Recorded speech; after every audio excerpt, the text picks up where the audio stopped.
बिस्मिल्लाहिर्रहमानिर्रहीम। Dear students, आज का जो हमारा टॉपिक है वो है विटामिन बी 7। ठीक है, विटामिन बी 7 जो है इसका दूसरा नाम जो है इसे बायोटीन भी कहते हैं। तो बायोटीन और बी 7 का मतलब एक है। ठीक है, इसमें एमसीक्यूज़ के लिए बहुत इंपॉर्टेंट है।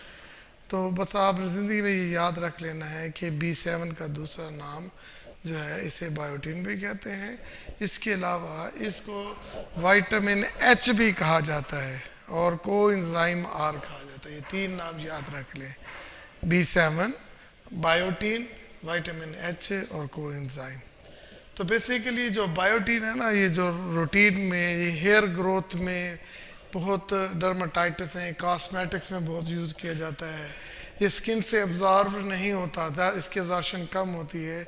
लेकिन जो हेयर फॉल क्रीम के, हेयर टॉनिक के लिए जो क्रीम इस्तेमाल होती हैं, कॉस्मेटिक इस्तेमाल होते हैं, उसमें बायोटीन का इस्तेमाल किया जाता है। ठीक है जी। तो बेसिकली और भी बहुत सारे रिएक्शन हैं जहाँ पे बायोटीन का बहुत ही इम्पोर्टेंट रोल है। फॉर एग्जांपल ऐसे रिएक्शन जहाँ पर जो है अपना आपके पास कार्बोक्सिलेशन हो रही है, यानी कि एक कार्बन को ऐड किया जा रहा है, तो वहाँ बायोटीन भी साथ मौजूद होती है और साथ में अपना एटीपी भी यूज़ होते हैं और साथ में बी 12 भी यूज़ होता है। ओके, तो बहरहाल बायोटीन बहुत ही इम्पोर्टेंट है फॉर मैनी रिएक्शंस। इसके अलावा ये प्यूरिन्स बनाने में बहुत इम्पोर्टेंट है। जो प्यूरिन जो है वे फर्दर डीएनए के बनाने में बहुत अहम रोल अदा करते हैं। इसके अलावा डीएमाइनेशन में रिएक्शंस होते हैं, वहाँ पर भी बायोटीन का इस्तेमाल होता है। ठीक है, तो अब हम इसे पढ़ लेते हैं। सोर्स इसके वही हैं, एनिमल में किडनी है, लीवर है, मिल्क है, जैसे कि आप ये बेसिकली जो एग योक होता है उसके अंदर ये बायोटीन मौजूद होती है। और प्लांट्स में फ्रूट्स, वेजिटेबल्स, टोमेटो एट्स में ये पाया जाता है। तो फिर फंक्शन में फिर वही भी कहता है, it acts as a coenzymes, it act as a coenzymes for various reaction, for various reaction. देखिए कौन कौन से वेरियस, फॉर वेरियस रिएक्शन, जैसे कार्बोक्सिलेशन रिएक्शन है, कार्बोक्सिलेशन रिएक्शन है। It is involve in the formation of carbamoyl phosphate, carbamoyl phosphate, और urea cycle में ammonia और कार्बन डाइऑक्साइड से मिलकर ना ये कार्बोनाइल फास्फेट बनाता है और एटीपी इसके अंदर यूज़ होता है इन द यूरिया साइकिल में। तो इसमें इस रिएक्शन के लिए बायोटीन का होना बहुत ज़रूरी होता है। ठीक है, और भी बहुत सारे रिएक्शन हैं जहाँ पे जैसे आपके पास है अपना अल्फ़ा, ये बहरहाल और भी एग्जांपल्स हैं, मैं इंशाल्लाह वो नेक्स्ट डिस्कस कर लेंगे। फिर इसके अलावा देखिए biosynthesis of purines and lipids in certain animals, purine lipid in certain animals में ये पाया, it catalyse the deamination reaction of threonine, serine and aspartic acid, threonine, serine and aspartic acid. अगर इसकी डेफिशिएंसी हो जाए तो देखिए क्या फॉल ऑफ हेयर्स निकलेंगे, बाल गिरना शुरू हो जाएंगे, ग्रोथ की रिटार्डेशन हो जाएगी, डर्माटाइटिस हो जाएगा, मस्कुलर पेन हो जाएगा और कोलेस्ट्रॉल का लेवल जो है वो इंक्रीज हो जाएगा और अनीमिया भी हो सकता है। ये क्लिनिकल इसके फीचर्स हैं। जब देखिए ग्रोथ रुकेगी तो अनीमिया साथ होगा, जब ग्रोथ अच्छी नहीं होगी तो मस्कुलर पेन होगा, कोलेस्ट्रॉल लेवल बढ़ जाएगा। इसके अलावा जो है आपका हेयर फॉल्स भी हो जाएंगे। बस बायोटीन के लिए यही बेटा याद रखना है कि बायोटीन बी 7 और एच, विटामिन एच कहते हैं, कोएंजाइम आर कहते हैं। ठीक है, तो ये तीन लफ्ज़ हैं, देखिए ए, बी और सी। ठीक है ना, तो ए से क्या है एटीपी, बी से क्या है बायोटीन और सी से कार्बोक्सिलेशन। ठीक है, तो एक एक कार्बन जब रिएक्शन में बढ़ जाता है तो उसमें ये सब कुछ होता है। तो तो उसमें एक ही एग्जांपल दी है कि यूरिया साइकिल में अमोनिया और आपकी बुक में कार्बन डाइऑक्साइड और इसकी बायोटिन की मौजूदगी में कार्बोनाइल फास्फेट बनता है और एटीपी भी इस्तेमाल होता है। आपकी कितनी कॉस्मेटिक की क्रीम्स होती हैं हेयर फॉल में इस्तेमाल होता है, ठीक है। तो हम अब अपना अगला जो टॉपिक जो वाइटामिन शुरू करने वाले हैं B7 के बाद वो फोलिक एसिड है, ठीक है। याद रखें फोलिक एसिड को विटामिन B9 भी कहते हैं, विटामिन B9 भी कहते हैं, क्लियर। इसका एक और नाम है विटामिन M। तो बेटा ये याद रख लीजिएगा, B9 फोलिक एसिड और विटामिन M। बेसिकली ये भी वाटर सॉल्युबल वाइटामिन है, ठीक है। तो chemistry examination point of view से इतनी इंपॉर्टेंट तो नहीं होती, लेकिन फिर भी आप इसको याद करेंगे, इसमें से MCQs आते हैं, ठीक है बेटा। देखिए मैं आपके सामने क्या लिख रहा हूँ, फोलिक एसिड, ठीक है। तो फोलिक एसिड जो है ना ये इनएक्टिव फॉर्म है, ठीक है। तो ये एक्टिव फॉर्म में नहीं है, तो ये सबसे पहले कन्वर्ट होगी, ये रिड्यूस होगी डाईहाइड्रोफोलिक एसिड, डाईहाइड्रोफोलिक एसिड, फिर डाईहाइड्रोफोलिक एसिड जो है वो कन्वर्ट होगी टेट्राहाइड्रोफोलिक एसिड, क्लियर। तो फोलिक एसिड किस में कन्वर्ट होगी, डाईहाइड्रोफोलिक एसिड, ये रिड्यूस हो रही है, फिर डाईहाइड्रोफोलिक एसिड किस में कन्वर्ट होगी, टेट्राहाइड्रोफोलिक एसिड।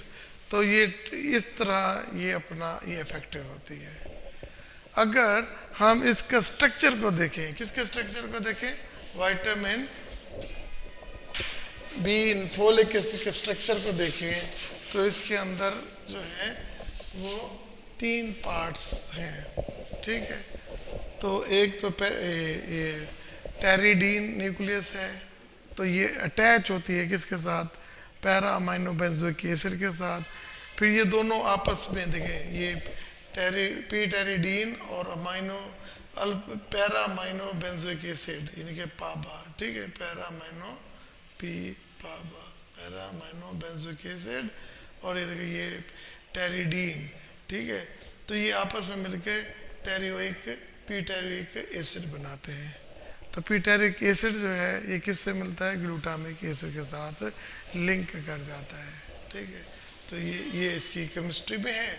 और फिर कहता है बिफोर फंक्शनिंग, ये मैं पहले कह चुका हूँ कि फोलिक एसिड जो है ना फंक्शन करने से पहले, before functioning folic acid is reduced first to 7 dihydrofolate या फोलिक एसिड, ये देखिए डाईहाइड्रोफोलिक एसिड, फिर वो फर्दर रिड्यूस होता है then to tetrahydrofolic acid, okay. तो बस इतनी सी बात है कि फोलिक एसिड जो है 3 चीज़ें में देखिए, टेरिडीन और पैरा अमाइनो बेंजोइक एसिड और ग्लूटामिक एसिड, इसके स्ट्रक्चर में 3 ये चीज़ें मौजूद होती हैं, ठीक है। फिर वो कहता है कि फोलिक एसिड जो है इज़ नॉट एक्टिव, ठीक है, before action it is converted into 7 dihydroxy अपना फोलिक एसिड, और फिर वो कन्वर्ट होता है टेट्राहाइड्रोक्सी फोलिक एसिड में रिड्यूस होता है। तो ये टेट्राहाइड्रोफोलेट जो है ये अपना एक्शन प्रोड्यूस करता है, ये एक्टिव फॉर्म है। तो अगर हम इसका सोर्स देखें तो ये वाइडली डिस्ट्रीब्यूटेड है, ये जितने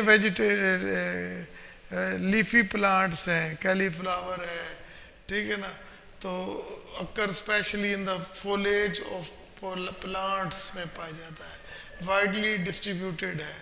it's name is folic acid, इसको फोलिक एसिड क्यों कहते हैं, क्योंकि ये फोलेज ऑफ द प्लांट्स में पाया जाता है। एनिमल में चीफ सोर्स इसका क्या है, लीवर है, किडनी है और बीफ है, ये तो जो भी है। और देखिए प्लांट्स में कैलीफ्लावर है, वीट और रूट वेजिटेबल जैसे कैरेट है, रूट वेजिटेबल, कैलीफ्लावर्स, वीट में ये जो कॉमन फूड हम इंसान खाते हैं, हम गंदम भी खाते हैं, कैलीफ्लावर्स भी खाते हैं और जो है रूट वेजिटेबल्स भी इस्तेमाल करते हैं। तो तो ये उसमें मौजूद होता है। इसके अलावा कहता है कि जी हमारे जिस्म में जो ला इंटेस्टाइन है, इंटेस्टाइन में बैक्टीरिया मौजूद है फ्रेंडली, वो भी फोलिक एसिड प्रोड्यूस करते हैं, लेकिन इसकी क्वांटिटी इतनी ज़्यादा नहीं होती, इतनी ज़्यादा क्वांटिटी नहीं होती। और लेकिन फोलिक एसिड जो है ये हमारे लीवर में स्टोर होता है। जितना भी बॉडी में फोलिक एसिड होता है 60% जो होता है वो लीवर में स्टोर होता है, ठीक है ना। तो बाकी हम आगे इसके फंक्शन। अच्छा जी देखिए, अब हमने फंक्शन पढ़ने हैं किसके, बोला फोलिक एसिड के। तो बेटा याद रखिएगा, जो फोलिक एसिड रिएक्शन जो है ना, ऐसे रिएक्शंस को कंट्रोल करता है जहाँ पर एक 1 कार्बन की ट्रांसफॉर्मेशन होती है, कैरी करके दूसरी जगह कैरी आउट रिएक्शन करता है। उन रिएक्शन में जिनमें एक ग्रुप ना ट्रांसफ़र होता है, जैसे मिथाइल ग्रुप है, फार्माइल ग्रुप है। ओके ठीक है। तो इसी तरह एग्जांपल तो बहुत सारी हैं इसमें, जिनमें ये होमोसिस्टीन जो है ये मिथोनिन में कन्वर्ट होता है। होमोसिस्टीन किस में कन्वर्ट होता है, मिथोनिन में कन्वर्ट होता है। तो इसी की मौजूदगी में होता है, किसके अंदर, फोलिक एसिड की मौजूदगी में, ठीक है। तो अब पहला फंक्शन तो ये हो गया। फिर दूसरा फंक्शन क्या होगा कि हीमोपोइसिस, हेमेटोपोइसिस, यानी कि ये आरबीसीज बनने में बहुत अहम रोल अदा करता है विद विटामिन B12 की ज़रूरत में। ये प्यूरिन्स बनाता है ना, और इसी की वजह से ये मेंटेन करता है, नॉर्मल ग्रोथ करता है, ठीक है। Significant role in the histidine metabolism, histidine की मेटाबॉलिज्म, जो हमारे अंदर अमाइनो एसिड्स हैं तो वो भी तो मेटाबोलाइट हो रहे होते हैं, तो उनकी मेटाबॉलिज्म में भी जो है ये विटामिन B9 जो है बड़ा इंपॉर्टेंट रोल प्ले करता है। क्लियर हो गया जी। देखिए ये फार्माइल ग्रुप और मिथाइल ग्रुप ट्रांसफर के लिए, ठीक है। It involve in the synthesis of choline, जैसे एसिटाइल कोलिन होता है तो choline it involve in the formation of Colin.